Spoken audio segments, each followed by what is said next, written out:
Bismillah ar-Rahman ar-Rahim, in the name of God, the Compassionate, the Merciful. My name is Ibrahim Hooper. I'm National Communications Director for the Council on American-Islamic Relations. Thanks for coming today. We'll make it real quick because it's a little warm in here. First, we'll have a few words by our Maryland outreach person, Sister Zainab Chowdhury, and then she'll introduce the members of the family. You can ask any questions you might have, and then after a short period of Q&A, we'll just break down. Anybody can do one-on-one questions if they have any. So, Zainab Chowdhury. Thank you, Ibrahim. Good morning. My first name is Zainab, Zainab. My last name is Chaudhry, Chaudry. I am the Maryland Outreach Manager for the Council on American-Islamic Relations. CAIR is the nation's largest Muslim civil rights and advocacy organization. Thank you to all of you for joining us today for our press conference. The purpose of this press conference is to inform you on the latest developments regarding Tariq Abu Khadeir's case, and also to give you an opportunity for the media to speak with the family, the Baltimore relatives of Tariq, who are here with us today. CAIR's goals are threefold. Our first goal is to have Tariq return to the United States as quickly as possible to be reunited with his extended family, and also so that he can have access to the best medical care so that we can evaluate his medical condition thoroughly. Our second goal is to make sure that the perpetrators of the attacks on him are caught and they're held accountable for their brutal beating of Tariq Khadeir. And our final goal is to ensure that this doesn't happen again. And for that, we're working with the State Department and with officials to make sure that this doesn't happen again, either to Israelis or Palestinians. Today, we have here with us 4 family members of Tariq Khadeir. We have his aunt, Fatima Abu Khadeir. Her name is Fatima. Last name Abu Khadeir, Abukhdheir. We have another aunt, Maria Baroudi, Maria Maria, Baroudi, Baroody. We have a first cousin, Hakim Abu Khadeir, Hakim. Last name is spelled the same way as his mother, Fatima. And we have a second cousin. Her name is Zakiya, Zakiya. Her last name is also Abu Khadeir. So without further ado, we're going to open the floor for questions, and we'll have the family respond. Why don't you just tell us when you heard the news about what had happened and what your gut reaction was to the beating? Okay. First, when we heard the news, we couldn't believe it, because when we watching the TV, we watched the video, but we didn't know it was Tariq.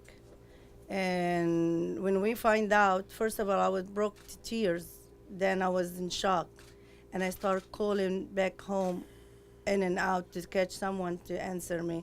Called his father, and he said they beat him up badly, and he was like, he wanted to cry when he was talking to me. He wanted to cry. I had to, take the word out of his mouth. He said, "What's going on to Tariq? Is he okay? Is he alive?" And he said, "Yeah, but they beat him up badly." So we were just, sad and upset, outraged for what happened. What's his status now, and is he getting good medical care? His status at the moment, Say your name. my name's Hakim, Hakeim, last name Abukhdheir, Abukhdheir. At the moment, we don't really know Tariq's true medical evaluation at the moment. We would say he's okay, relatively okay. Emotionally, I wouldn't say he's okay. Physically, I wouldn't say he's okay either. He was released on bail on Sunday morning, pending investigation. He was placed under 10 days of house arrest. We don't know his exact medical condition.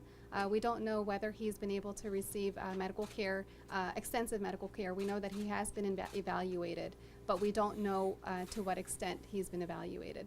Have you spoken with him either over the phone or text or Facebook? I've spoken to him on Instagram the day before he got attacked. I told him stay safe, stay with your father, stay off the streets, and that's what the boy did, stayed off the streets. And how do you respond to these allegations that he was throwing stones? Okay, you want to get it? Or? Okay. you can go. You know what? When you lost your first cousin, you were sitting with him 2 minutes before he got kidnapped and got killed. And he came back and he didn't find his cousin. He told him I'll be back, and when he come back, they told him he's kidnapped. And what do you expect from a little boy? First of all, he doesn't even know the street to run away and to throw rocks, and he's not familiar with the neighborhood. He was standing inside, in front of the house. So they grabbed him from in front of the house. Our position on that is there have been allegations, apparently, allegedly, that Tariq had a slingshot. Our response to that is he denies that. His family has asked him, he denies that. But even if he did have a slingshot, does it really warrant the kind of response that he received from the Israeli soldiers who brutally beat him? The fact that he was subjected to over 20 lashes, kicks and punches, and to the face. I mean, he's a 15-year-old teenager who has never even been in a war zone, and for him to have been subjected to that kind of treatment, it's not justifiable. Tariq himself has been interviewed, and I've seen the interviews. He states that he was not throwing stones. He was in the yard. I mean, I see the video myself. He was beaten on Abu Khadeir property, on a yard next to his uncle's house. I've been to Shafat. I was supposed to be there now, but could not. Shafat is a very small village. The demonstrations are taking place where Muhammad was killed. There are footsteps from my husband's home. Footsteps. There's no way to not be involved in the throwing of stones and having tear gas flood your house and rubber bullets hit the walls of your house when you live right there. And Tariq was in his uncle's yard. He was wearing the keffiyeh because of the tear gas. My husband's family's home was flooded with tear gas, and they have 2 new infants.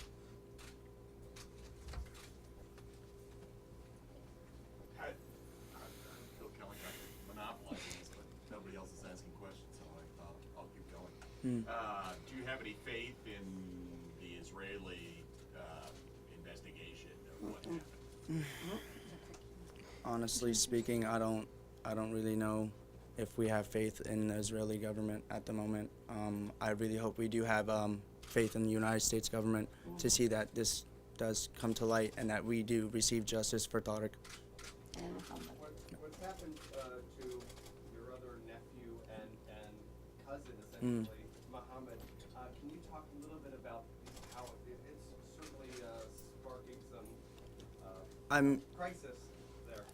I would say this: if Tariq was an American citizen, Muhammad wouldn't get any recognition at all. If Tariq did not have a U.S. passport, Muhammad would not be brought up. To say that, I'm saying this also. 6 of my other cousins are incarcerated at the moment, and we do want justice. What do you want the United States to do? We want to bring Tariq home so he can get medical attention. We want justice. We want those who beat a minor to face time for that. And we want the United States to stand up for a true peace for both sides. Because one side, a peace for one side doesn't work. It's not fair. The United States right now, we need to take a stand and see what they're gonna do, because they are a powerful country, so they can do it. What has the State Department told you that it's doing so far? So CAIR has been in touch with the State Department, and one of CAIR's objectives is to ensure that justice is carried out. We have received a statement from the State Department, and CAIR attorneys are in touch to ensure that the individuals accountable for this horrific attack on Tariq are held responsible for their actions. Can you elaborate more on the goal of ensuring that this doesn't happen again? How do you see that playing out?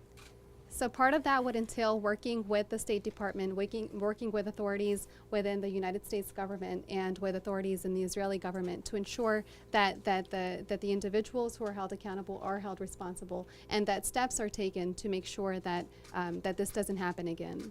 You know, you yourselves just said that had this not been in America, most people would not be paying attention to us. We might not be here.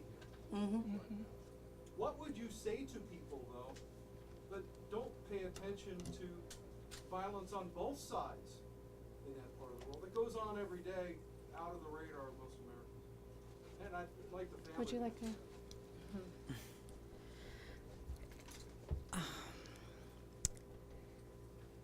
Personally, I've been involved with the Palestinian-Israeli conflict on a personal family for the past 40 years with my husband.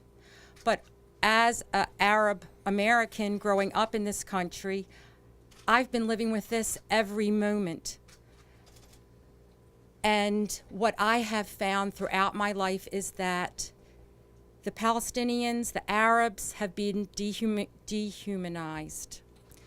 The United States does not take a balanced approach to a peaceful resolution in the Palestinian-Israeli conflict. There have been so many peace processes, peace, Oslo and Madrid and Annapolis.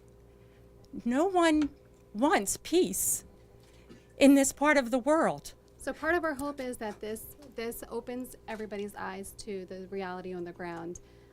With that, we'll take one more question, and then we'll open up we'll allow reporters to have a one-on-one with the family. Can you talk about the complaint that's been filed against the Israeli police by the family?